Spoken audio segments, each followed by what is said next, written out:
So first topic is fluid properties. Fluid properties ഒരു introduction പോലെയാണ്. ഇത് കുറെ പഠിച്ചു കഴിഞ്ഞിട്ട് ഇതിനെ പറ്റിയുള്ള കാര്യങ്ങളൊക്കെ നിങ്ങൾ ഡീറ്റെയിൽ ആയിട്ട് പിന്നെ പഠിക്കും. So first is fluid properties. First let's see what is a fluid. നമ്മൾ പണ്ട് ഫിസിക്സിലും പഠിച്ചിട്ടുണ്ട് fluid എന്താണ്? Any substance which can flow is termed as a fluid. Any substance which can flow is termed as a fluid. അപ്പോൾ നമ്മൾ 3 states of matter പറയുന്നത് എങ്ങനെയാണ്? Solid, liquid and gas. ഇതിലെ ലിക്വിഡും ഗ്യാസിനെ നമ്മൾ ഫ്ലൂയിഡ് ആയിട്ട് വിളിക്കും. ലിക്വിഡും ഗ്യാസും together they are termed as fluids. Solids and fluids. Two states of matter broad ആയിട്ട് പറയുകയാണെങ്കിൽ solids and fluids. Solids cannot flow, whereas fluids can flow. ഇനി ഫ്ലൂയിഡിനകത്ത് വരുന്നത് എന്താണ്? Liquid and gas. So what is a fluid? A fluid may be defined as a substance which is capable of flowing. Any substance which is capable of flowing is called fluid. Then, a fluid is a substance which deforms continuously when shear stress is applied. ഒരു shear stress നമ്മൾ ഫ്ലൂയിഡിൽ apply ചെയ്യുകയാണെങ്കിൽ it can be deformed. ഒരു സോളിഡിനെ deform ചെയ്യാൻ അത്ര എളുപ്പമല്ല. Whereas if you apply any shear stress you can deform a fluid. Then ആ പ്രോപ്പർട്ടിയെ വിളിക്കുന്ന പേരാണ് fluidity. That is the tendency of continuous deformation of a fluid under shear stress is called fluidity and the continuous deformation of a fluid is called flow. അപ്പോൾ ഒരു fluid flow ചെയ്യുന്നത് എങ്ങനെയാണ്?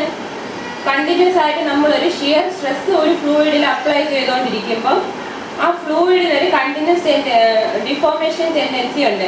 ആ ടെൻഡൻസിക്ക് വിളിക്കുന്ന പേര് ഫ്ലൂയിഡിറ്റിയും ആ കണ്ടിന്യൂസ് ഡിഫോർമേഷനെ വിളിക്കുന്ന പേരാണ് ഫ്ലോ. മനസ്സിലായോ? A fluid may be classified as liquid, gas or vapor. അപ്പോൾ എന്താണ് fluid?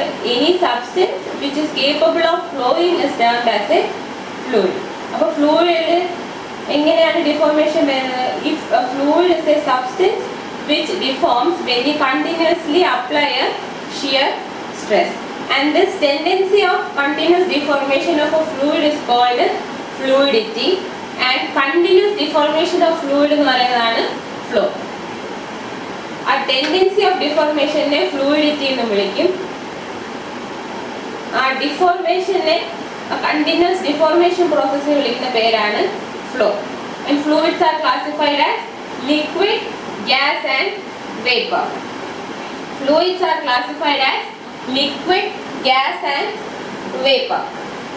Now next property, first one is mass, which is represented using small m. First property is mass, represented using small m. Mass എന്താണ്? കുറേ properties നിങ്ങൾ പണ്ട് ഫിസിക്സിൽ പഠിച്ചു തന്നെയാണ്. Mass is termed as the quantity of matter possessed by the body is called mass. Mass is termed as the quantity of matter possessed by the body, and it is also the measure of inertia of the body. Mass is also the measure of inertia of the body. So mass measure ചെയ്യുന്ന unit എന്താണ്? SI unit for measuring mass is kilogram, represented as kg. The mass in the correct definition എന്താണ്? The mass of an object is defined as a measure of its resistance to acceleration. അതിനെയാണ് നമ്മൾ inertia എന്ന് പറയുന്നത്. Resistance to acceleration എന്ന് വിളിക്കുന്ന പേരാണ് inertia. Inertia first law motion എന്നാണ് പറയുന്നത്. Body continues to be in its state of rest or state of continuous motion until an external force is applied to it. ആ resistance to motion അല്ലെങ്കിൽ resistance to acceleration വിളിക്കുന്ന പേരാണ് inertia. So mass is defined as the quantity of matter possessed by a body. It is the measure of inertia of the body, and it is defined as a measure of its resistance to acceleration. Mass is denoted as small m and it's measured in kilogram, kg. So mass എന്താണെന്ന് നോക്കി. Next is weight. Weight is the magnitude of force acting on an object due to Earth's gravity field, or the amount of gravitational force acting on a body is called weight. അപ്പോൾ weight എങ്ങനെ measure ചെയ്യും? വെയിറ്റിന്റെ unit എന്ന് പറയുന്നത് ന്യൂട്ടണിലായിരിക്കും. Weight എന്ന് പറയുന്നത് mass into acceleration due to gravity. അപ്പോൾ വെയിറ്റ് എന്ന് പറയുന്നത് mass into acceleration due to gravity.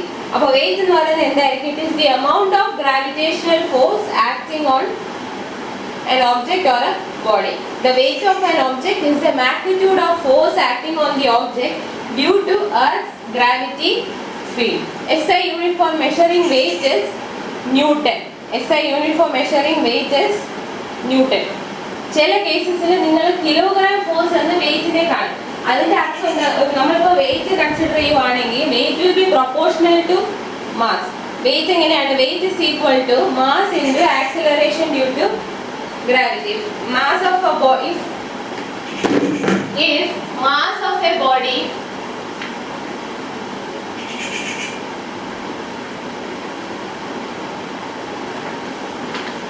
if mass of a body is m, weight equal to w, then acceleration due to gravity equal to g. അപ്പോൾ നമ്മൾ പറയുന്നു weight is equal to mass into acceleration due to gravity. അപ്പോൾ ഒരു ബോഡിയുടെ mass m1, വേറൊരു body ഉണ്ട് mass m2. ഇനി m1 mass ഉള്ള ബോഡിയുടെ വെയിറ്റ് w1, m2 മാസ് ഉള്ള ബോഡിയുടെ വെയിറ്റ് w2 ആണെന്ന് ഇരിക്കട്ടെ. So w1 is equal to m1g and w2 is equal to m2g. ശരിയാണ്? Which means w1 is proportional to m and w2 is proportional to m1 and w2 is proportional to m2. g is a constant. അതുകൊണ്ടാണ് ചില കേസസിൽ kilogram force എന്ന unit വെയിറ്റിന് use ചെയ്യും. അതൊരു standard unit അല്ല. ചില സമയത്ത് അതായത് 5 kg മാസ് ഉള്ള ഒരു ബോഡിയുടെ വെയിറ്റ് എന്ന് പറയുന്നത് 5 kgf ആയിരിക്കും. 5 കിലോഗ്രാം ഫോഴ്സ്, അതായത് 5 കിലോഗ്രാമിന് ഈക്വലന്റ് ആയിട്ടുള്ള ഫോഴ്സ് അതിൽ ആക്ട് ചെയ്യുന്നു. അത്രയും ഗ്രാവിറ്റേഷൻ ഫോഴ്സ് ആയിരിക്കും ആ ബോഡിയിൽ വരുന്നത്. അങ്ങനെയാണ് ആ kgf എന്നുള്ള യൂണിറ്റ് വരുന്നത്. പക്ഷെ നിങ്ങൾ പ്രോബ്ലത്തിലൊക്കെ ചെയ്യുമ്പോൾ സ്റ്റാൻഡേർഡ് യൂണിറ്റ് അതായത് ന്യൂട്ടണിലാക്കണം. അത് നമ്മൾ എങ്ങനെ കൺവേർട്ട് ചെയ്യും?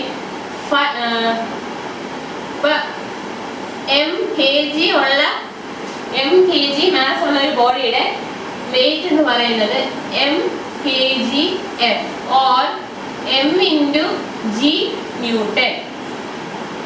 m kgf or m into g Newton. Is it clear? So weight is equal to mass into acceleration due to gravity. Weight is equal to mass into acceleration due to gravity. Now, next property is density. Density is defined as mass per unit volume. Density is defined as mass per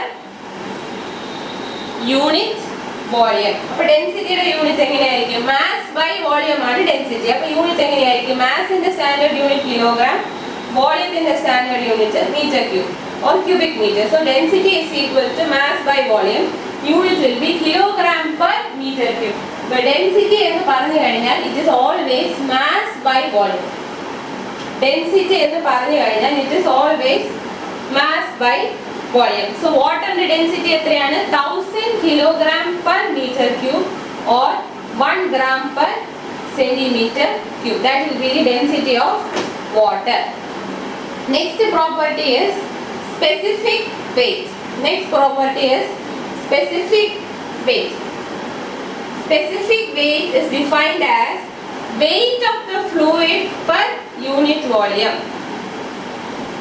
Specific weight is defined as weight of the fluid per unit volume. ഈ specific എന്നുള്ള term വന്നാൽ തന്നെ നിങ്ങൾ മനസ്സിലാക്കണം, എന്തെങ്കിലും per unit volume പറയുന്നതിനാണ് specific എന്നുള്ള term നമ്മൾ യൂസ് ചെയ്യുന്നത്. അപ്പോൾ സ്പെസിഫിക് വെയിറ്റ് എന്ന് പറയുമ്പോൾ weight of a fluid per unit volume. അപ്പോൾ ഡെൻസിറ്റി എന്ന് പറയുന്നത് മാസ് ബൈ വോളിയം ആയിരുന്നെങ്കിൽ സ്പെസിഫിക് വെയിറ്റ് എന്ന് പറയുന്നത് weight by volume. Specific weight എന്ന് പറയുന്നത് വെയിറ്റ് ബൈ വോളിയം ആയിരിക്കും. Specific weight will be weight by volume. അപ്പൊ സ്പെസിഫിക് വെയിറ്റിന്റെ യൂണിറ്റ് ഗാമ ആണെങ്കിൽ it is weight by volume. ഈ വെയിറ്റ് എന്ന് പറഞ്ഞാൽ എന്താണ്? Mass into acceleration due to gravity by volume. ഇനി മാസ് ബൈ വോളിയം എന്താണ്? Density rho, rho into g. So weight density is equal to rho into g. അപ്പൊ വാട്ടറിന്റെ density എന്ന് പറയുന്നത് 1000 കിലോഗ്രാം പെർ മീറ്റർ ക്യൂബ്. അപ്പൊ വാട്ടറിന്റെ സ്പെസിഫിക് വെയിറ്റ് എന്ന് പറയുന്നത് 1000 into 9.81, that is 9810 Newton per meter cube. 9810 Newton per meter cube or 9.81 kilonewton per meter cube. Clear? Or 9.81 kilonewton per meter cube. Next property is specific gravity. നിങ്ങൾ ഇതെല്ലാം പണ്ട് പഠിച്ചിട്ടുണ്ട്, അതൊന്ന് brush up ചെയ്യുന്നേ ഉള്ളൂ. Specific gravity of a fluid is defined as the ratio of density of a fluid to the density of standard fluid. Density of a fluid, ratio of density of a fluid to density of a standard fluid. നമ്മൾ usually ലിക്വിഡ്സിനെല്ലാം standard fluid water at 4 degree Celsius ആണ് consider ചെയ്യുന്നത്.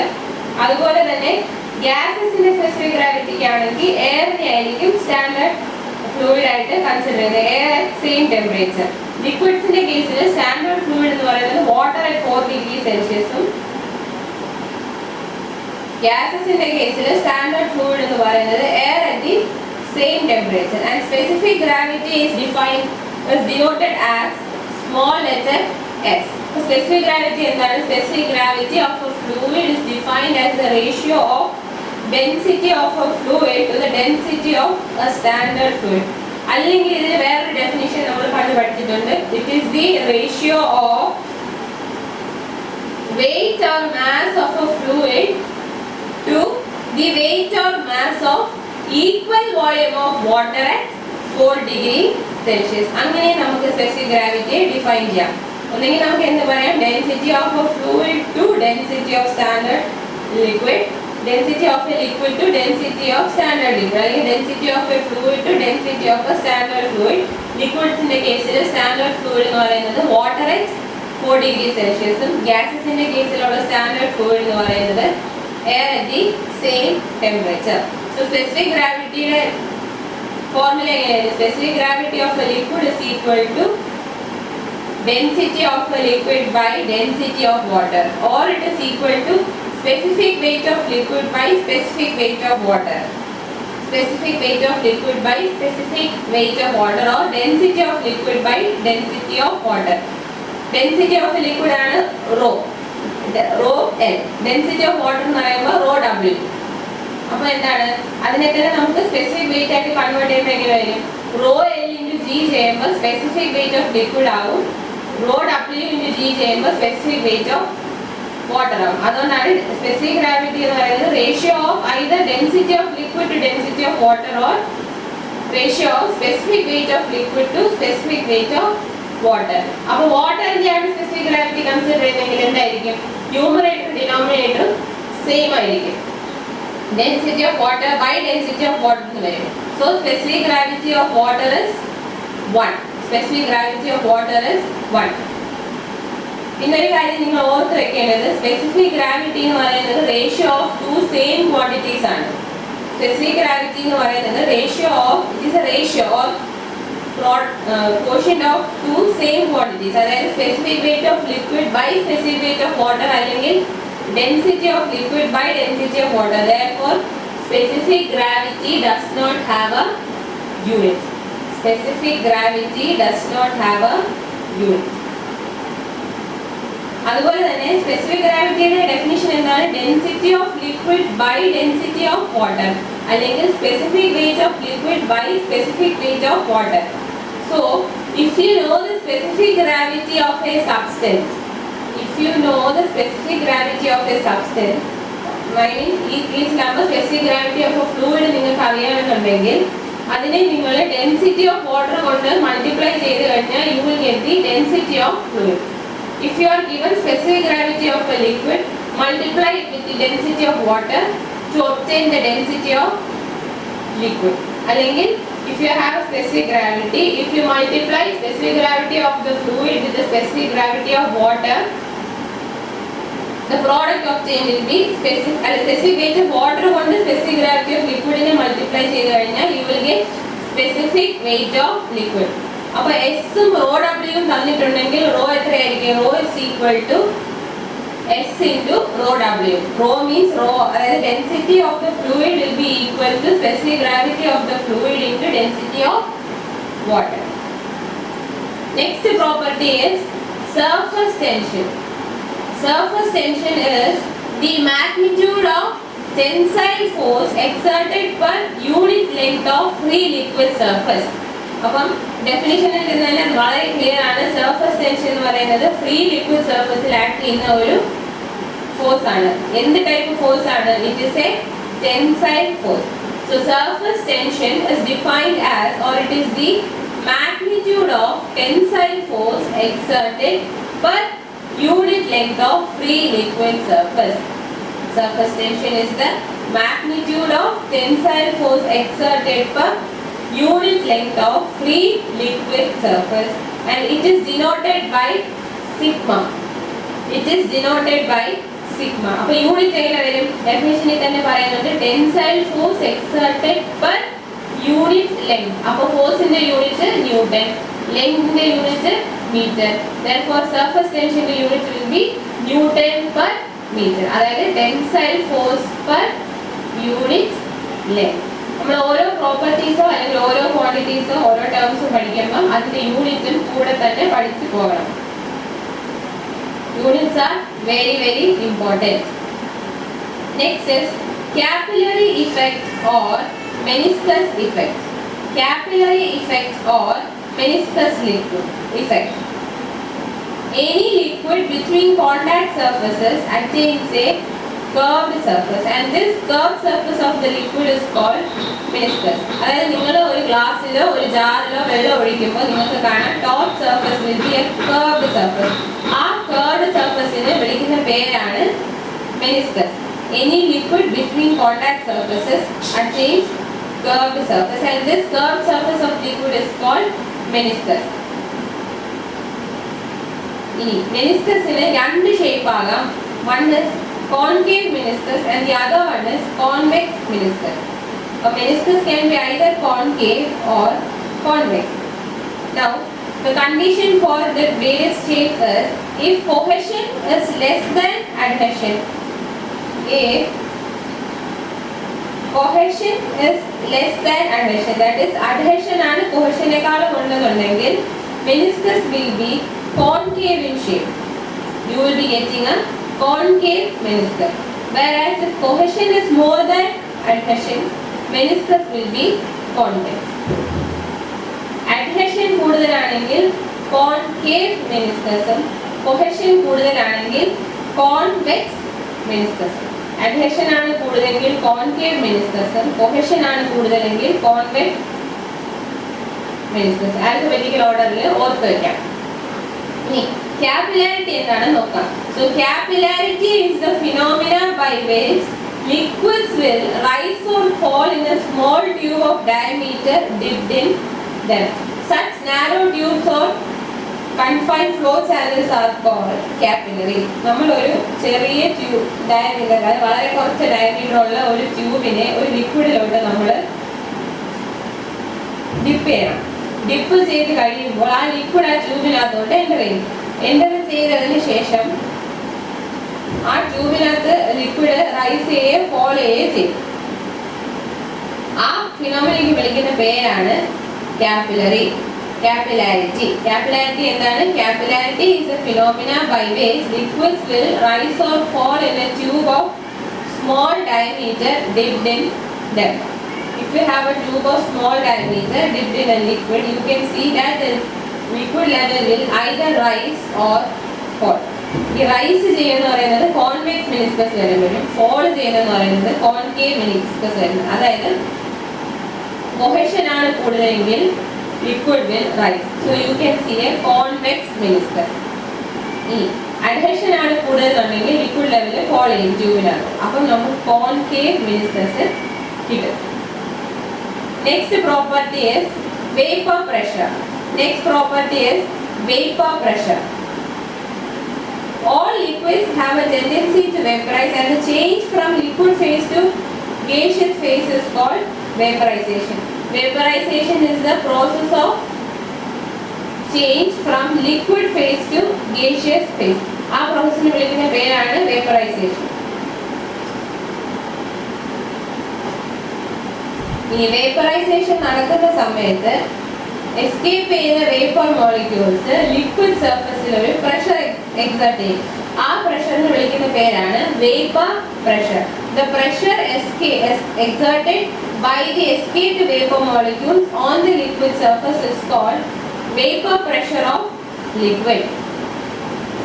Every liquid has a tendency to vaporize, and the change from liquid phase to gaseous phase is called vaporization. In vaporization എപ്പോഴാണ് സംഭവിക്കുന്നത്? Vaporization takes place due to continuous escape of liquid molecules to the atmosphere from the free liquid surface. Free liquid surface in the atmosphere liquid molecules continuous ആയിട്ട് escape ചെയ്യുമ്പോഴാണ് ഈ vaporisation നടക്കുന്നത്. അറ്റ്മോസ്ഫിയറിലോട്ട് liquid vapours vaporise ചെയ്യണമെന്നുണ്ടെങ്കിൽ അതിന്റെ temperature കൂട്ടി കൊടുക്കേണ്ടി വരും. അതായത് ലിക്വിഡിനെ ഗ്യാസ് ആക്കണമെങ്കിൽ you have to either heat the liquid, അല്ലെങ്കിൽ പ്രഷർ കുറയ്ക്കണമെങ്കിൽ ലിക്വിഡിനെ നമുക്ക് വേപ്പറൈസ് ചെയ്യാൻ പറ്റും. ഇനി ഈ ലിക്വിഡ് മോളിക്യൂൾസ് ഇങ്ങനെ കണ്ടിന്യൂസ് ആയിട്ട് എസ്കേപ്പ് ചെയ്തുകൊണ്ടിരിക്കുന്ന സമയത്ത് ബാക്കിയുള്ള ലിക്വിഡ് സർഫസിനകത്ത് ഒരു പ്രഷർ എക്സർട്ട് ചെയ്യും. The escaping vapor molecules will be exerting pressure on the liquid surface, and this pressure is called vapor pressure of liquid. Vaporization സംഭവിച്ചു കഴിഞ്ഞിട്ട് ഈ വേപ്പറൈസേഷൻ സംഭവിക്കുമ്പോൾ ലിക്വിഡ് വേപ്പേഴ്സ് അറ്റ്മോസ്ഫിയറിലോട്ട് എസ്കേപ്പ് ചെയ്തുകൊണ്ടിരിക്കും.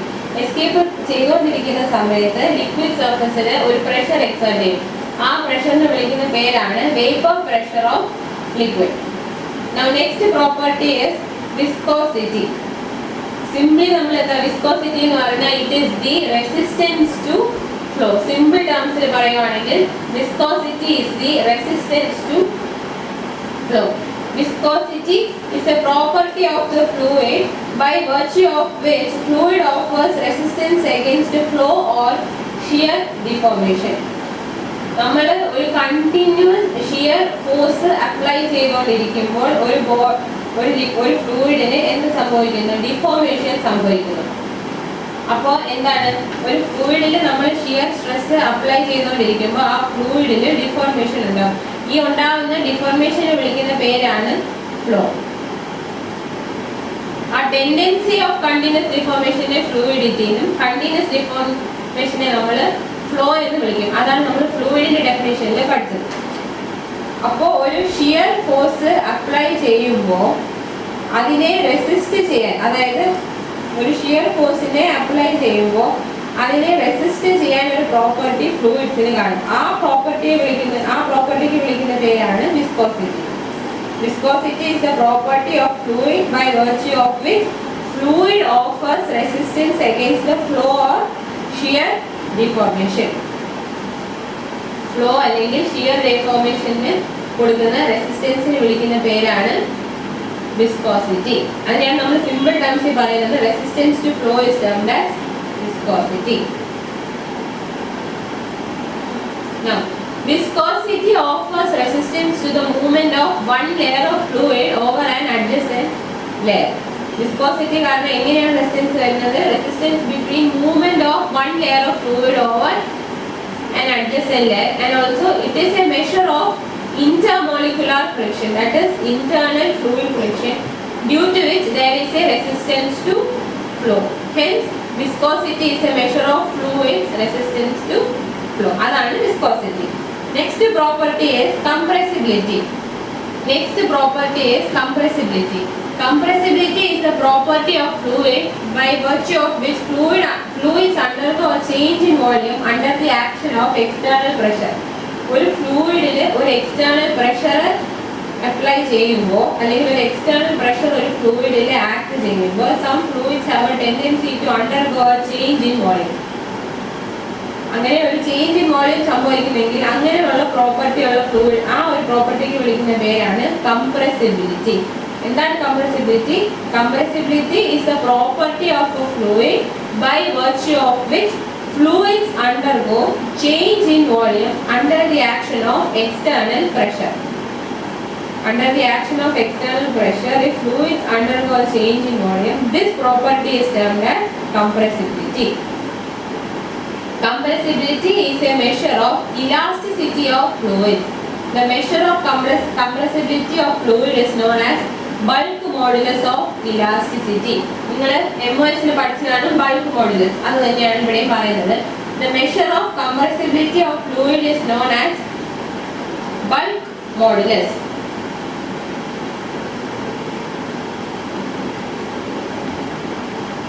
Bulk modulus K. The measure of compressibility of fluid is known as bulk modulus of elasticity. Bulk modulus of elasticity.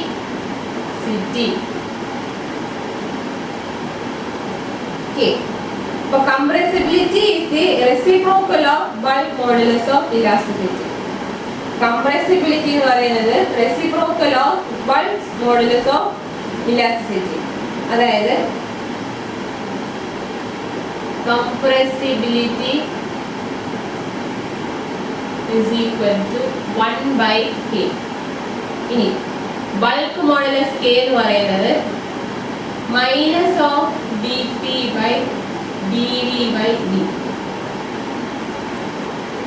Minus of dP by dV by d. അതാണ് bulk modulus-ന്റെ formula. Minus the change in pressure divided by volumetric strain. Change in pressure by volumetric strain. Change in volume by original volume എന്ന് പറയുന്നതാണ് volumetric strain. അപ്പം dP by dV by d, അതായത് change in pressure by volumetric strain ചെയ്യുമ്പോൾ നിങ്ങൾക്ക് എന്ത് കിട്ടും? Bulk modulus of elasticity കിട്ടും. And compressibility is the reciprocal of bulk modulus of elasticity.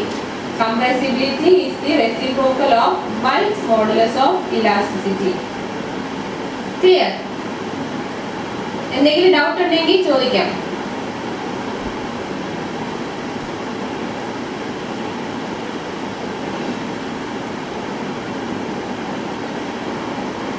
Lakshmi P Ajith doubt ഉണ്ടോ?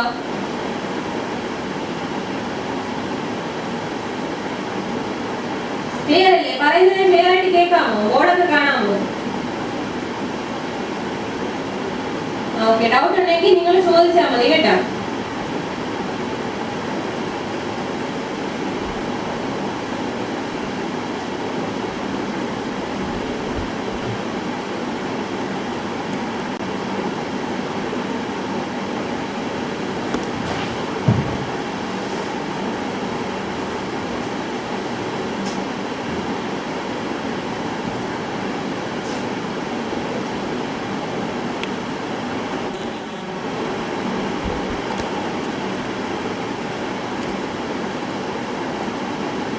Now next topic is classification of fluids. First one, Newtonian fluids.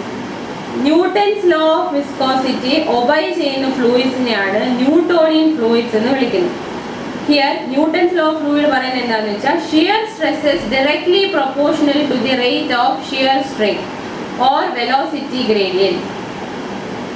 Shear stress is directly proportional to rate of shear strain or velocity gradient. അതാണ് Newton's law യിൽ പറയുന്നത്. So any fluid which obeys Newton's law of viscosity is termed as Newtonian fluid. അപ്പോൾ non Newtonian fluid അടുത്ത classification പറയുന്നത് non Newtonian fluid.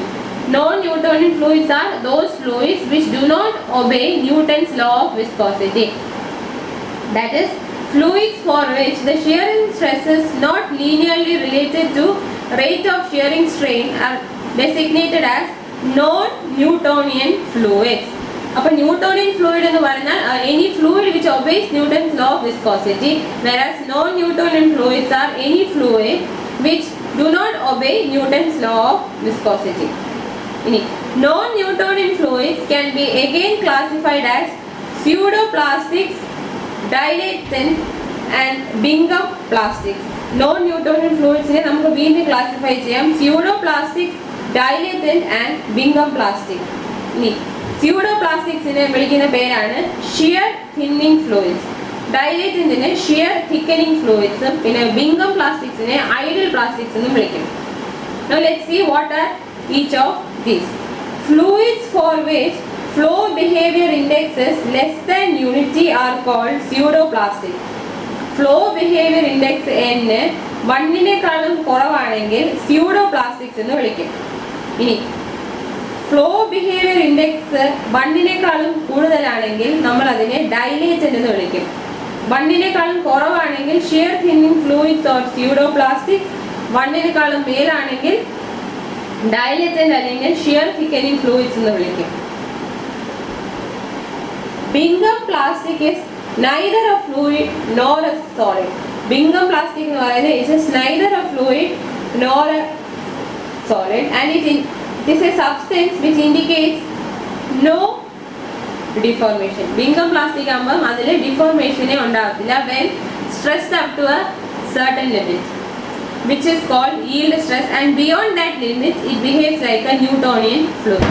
അതാണ് ബിംഗം പ്ലാസ്റ്റിക്കിന്റെ പ്രത്യേകത. ബിംഗം plastic എന്ന് പറഞ്ഞാൽ നിങ്ങൾ പണ്ട് സ്ട്രെസ് സ്ട്രെയിൻ കർവ് ഒക്കെ പഠിച്ചിട്ടില്ലേ, അതിനകത്ത് yield സ്ട്രെസ് yielding limit ഒക്കെ പഠിച്ചതാണല്ലോ. അതുപോലെ തന്നെ ഇപ്പൊ നമ്മൾ ബിംഗം പ്ലാസ്റ്റിക്കിനെ എടുക്കുവാണെങ്കിൽ അതൊരു ഫ്ലൂയിഡും അല്ല സോളിഡും അല്ല. ബിംഗം പ്ലാസ്റ്റിക്കിന് yield സ്ട്രെസ് വരെയുള്ള ലിമിറ്റിൽ അതിനകത്ത് ഒരു ഡിഫോർമേഷനും വരില്ല. പക്ഷെ yield സ്ട്രെസ്സിന്റെ ലിമിറ്റ് ക്രോസ് ചെയ്ത് കഴിഞ്ഞാൽ Bingham plastic will be acting like a Newtonian fluid. Bingham plastic will be acting like a Newtonian fluid. അപ്പോൾ നമ്മൾ ഫ്ലൂയിഡ്സിനെ എങ്ങനെ ക്ലാസിഫൈ ചെയ്യുന്നു? ന്യൂട്ടോണിയൻ ഫ്ലൂയിഡും നോൺ ന്യൂട്ടോണിയൻ ഫ്ലൂയിഡ് ആയിട്ട് ക്ലാസിഫൈ ചെയ്യും. പേര് പോലെ തന്നെ Newton's law of viscosity obey ചെയ്യുന്ന ഫ്ലൂയിഡ് ആണെങ്കിൽ ന്യൂട്ടോണിയൻ ഫ്ലൂയിഡും, നോൺ ന്യൂട്ടോണിയൻ ഫ്ലൂയിഡ് എന്ന് പറഞ്ഞാൽ Newton's law of viscosity obey ചെയ്യാത്ത fluids. Non-Newtonian fluids can be again classified into 3: pseudoplastics or shear thinning fluids, dilatant or shear thickening fluids, and Bingham plastics or ideal plastics. Here pseudoplastics എന്ന് പറഞ്ഞാൽ flow behavior index n value is less than 1. Dilatant ആണെങ്കിൽ flow behavior index n is greater than 1. Pseudoplastics എന്ന് പറഞ്ഞാൽ it is a substance which indicates no deformation up to the yield stress, and beyond that limit it behaves like a Newtonian fluid. So it is neither a liquid nor a solid. Then next is Newton's law of viscosity. Newton's law of viscosity. Newton's law of viscosity states that when a fluid is in motion, the shear stress developed between the moving fluid layers is directly proportional to the velocity gradient or rate of shear strain at right angles to the direction of flow. അതാണ് Newton's law of viscosity. Newton's law of viscosity states that when a fluid is in motion, ഒരു fluid flow ചെയ്യുന്ന സമയത്ത്, അതായത് when a fluid is in motion, the shear stress developed between the moving fluid layers, shear stress developed between the moving fluid layers will be directly proportional to velocity gradient or rate of shear strain at right angles to the direction of flow. അതാണ് Newton's law of viscosity. ഇനി according to Newton's law of viscosity,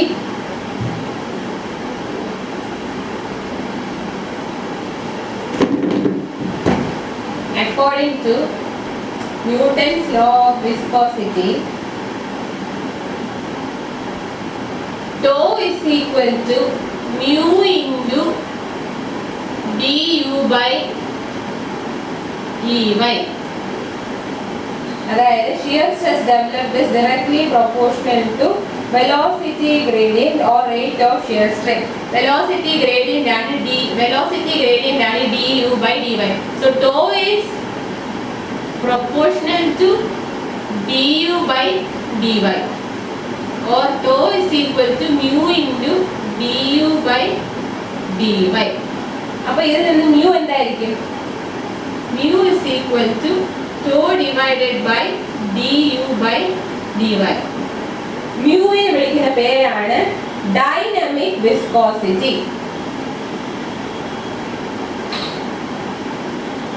dynamic viscosity. mu is dynamic viscosity. So dynamic viscosity is defined as the shear stress required to drag one layer of fluid with unit velocity past another layer a unit distance away from it in the fluid. And mu is dynamic viscosity. Mu can be defined as the shear stress. അതായത് നമ്മളിപ്പോൾ formula കണ്ടല്ലോ. Formula എന്താണ്? mu is equal to tau by du by dy. Tau is equal to mu into du by dy according to Newton's law of viscosity. അപ്പോൾ mu എത്ര വരും? mu is equal to tau divided by du by dy. അപ്പോൾ mu will be equal to tau when du by dy is equal to 1. mu is equal to tau divided by du by dy. അപ്പോൾ du by dy 1 ആയി കഴിഞ്ഞാൽ mu is equal to tau. അതാണ് ആ ഡെഫിനിഷനിൽ പറയുന്നത്. Dynamic viscosity mu can be defined as the shear stress required to drag one layer of fluid with the unit velocity. അതായത് unit velocity. അപ്പോൾ du value 1 ആയിരിക്കും. Past another layer a unit distance away from it. ഈ unit distance away എന്ന് പറയുമ്പോൾ dy value വീണ്ടും 1 ആവും. അപ്പോൾ du by dy 1 ആയി. അതാണ് പറയുന്നത് du by dy 1 ആവുമ്പോൾ ടോയുടെ വാല്യൂ എത്രയാണോ അതായിരിക്കും മ്യൂവിന്റെ വാല്യൂ. അപ്പോൾ ഡെഫിനിഷൻ എങ്ങനെ വരും? Dynamic viscosity mu can be defined as the shear stress required to drag one layer of fluid with unit velocity past another layer a unit distance away from it in the fluid. അതിനെ നമ്മൾ short ആക്കി പറയുകയാണെങ്കിൽ unit velocity gradient. അതായത് mu is equal to the shear stress when velocity gradient is 1. അപ്പോൾ അതിന്റെ unit എങ്ങനെ വരും? Unit will be Newton second per meter square. Unit for dynamic viscosity is Newton second per meter square. അതെങ്ങനെ വരും? നമ്മൾ പറയുന്നു mu is equal to tau into du by dy. ഈ tau എന്താണ്? Shear stress.